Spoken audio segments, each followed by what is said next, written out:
Okay, I'm gonna do a short video on doing a compression check on this Ranger engine. We're working on the most aft cylinder, which is considered cylinder number 1. You can see I have an air fitting that goes into the spark plug hole in the right-hand side of the engine. I have the engine at top dead center. That is where the piston is at top of the cylinder with both of the valves closed. And you can tell by doing that is when you rotate the propeller around, you like put your finger right here over that hole and don't plug it up all the way, but just, restrict it. Let's see here. Okay, let your finger off a little bit. All right, let's try this again. Hold on. Push your finger back over it again. Did you feel air push past it? Yeah. Okay. So that tells us that you can let go now.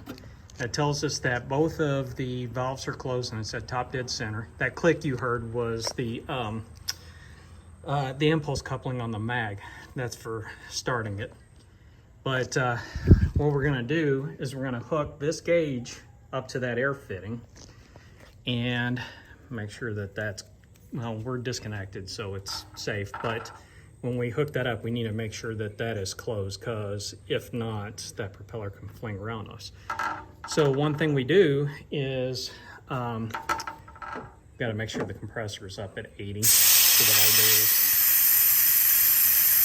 wait till the compressor kicks on. This valve here, you kick it on. It's a master orifice. It'll give you an idea of what the minimum leak down pressure should be. And when the compressor was all the way up, it was about 42 psi.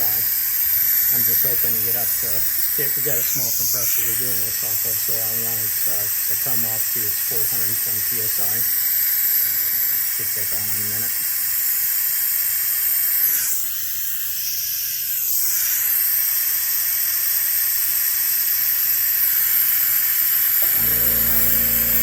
So we'll close this off, let the air compressor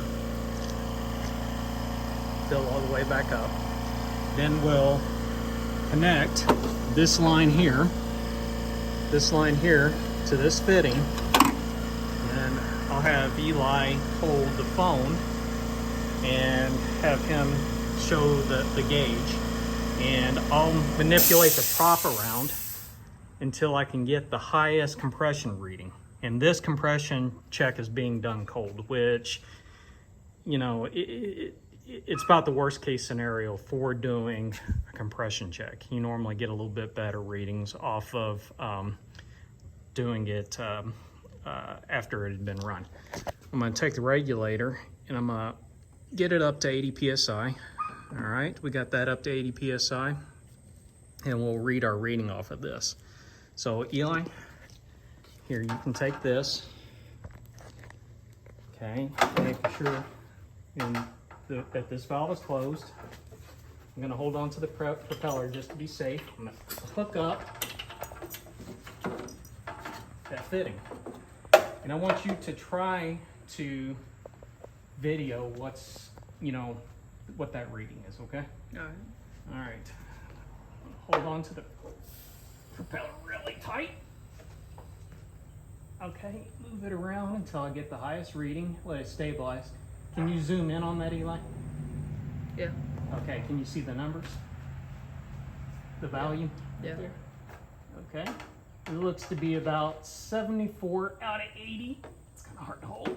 All right, let go.